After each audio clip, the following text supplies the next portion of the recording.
In today's video, I want to talk about a common question I personally get asked a lot and one that I see all over the personal finance world, and that is, should I save my money or should I invest it?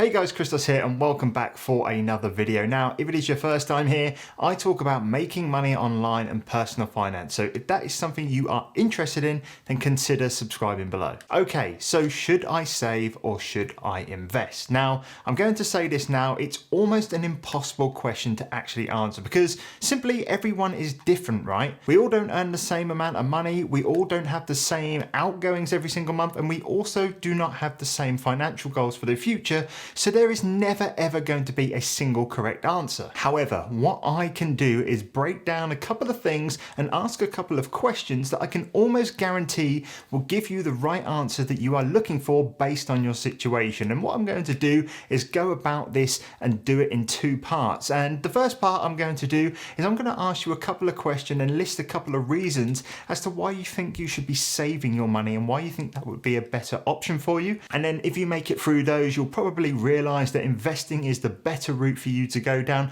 And then what I'll do is talk about a couple of strategies that may work best for you and your situation. And of course, I am no financial advisor, just someone simply sharing my own experiences and opinions. So if you are cool with that, let's get into it. So why should you save your money? Well, the number one reason to save money, and this is something that I did before I even dreamt about buying my first stock or making an investment, and that is making sure that you have a rainy day fund. So the first question I want to ask you guys is, do you have a rainy day or an emergency fund that you can go to if things go badly? When it comes to me, I personally save 3 months worth of the total outgoings that I would spend, but if you feel more comfortable with more months worth, then there are really no rules around this. So that's a really good reason as to why you would save your money. If you don't have an emergency fund, then I would highly recommend saving your money before you even think about investing. Another reason why saving could be a better option for you rather than investing is if you are going to need your money for a big purchase in the short term. And when I say short term,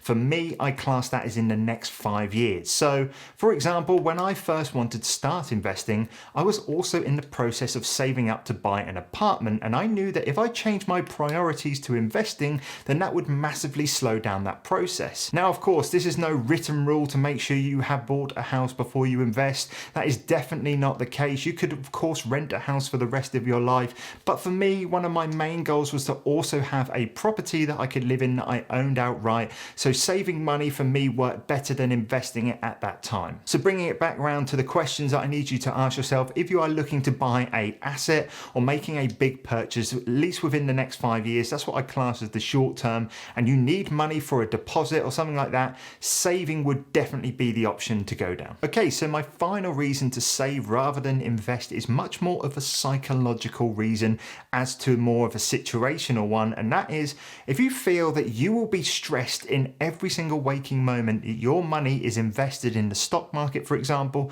then maybe saving your money is actually going to be best for you. Now, let's get things clear. Keeping large sums of cash in your bank is just no good for anyone. And especially when you take into things such as inflation every single year, it's actually going to lose you more money keeping money in the bank over a long period of time. But the reason why I have included this is because investing shouldn't be a stressful process. It should be an exciting one, and our mental health must come first before any kind of financial gain. Okay, so if you have just watched all of that and everything I have mentioned you have either done or doesn't really apply to you, especially when we're talking about the last one, then maybe investing is actually going to be the better route for you to go down. And basically the main message of this video is if you need the money in the next 5 years, then you should be saving your money. I class that as a short time period. However, if you do not and you do have some spare cash, then I would consider investing. Now, unlike saving where there is only really one way to save, you just take your money and you put it straight into the bank, there are actually thousands of ways that you can invest your money,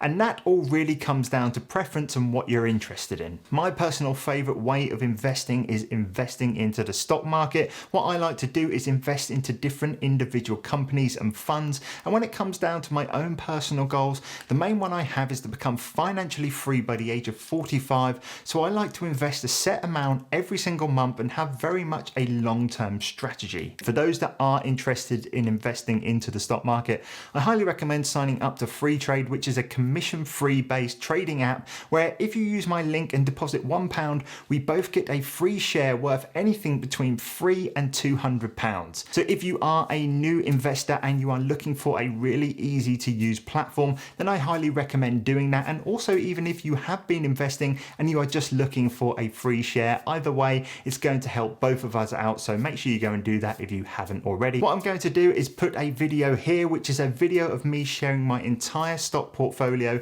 as of around October 2020. And then what I'm also going to do is put a video here for those that aren't as interested in investing into the stock market, but want some different other options. So some more alternative investments that you can make. And I shall catch you guys in the next video. Take care.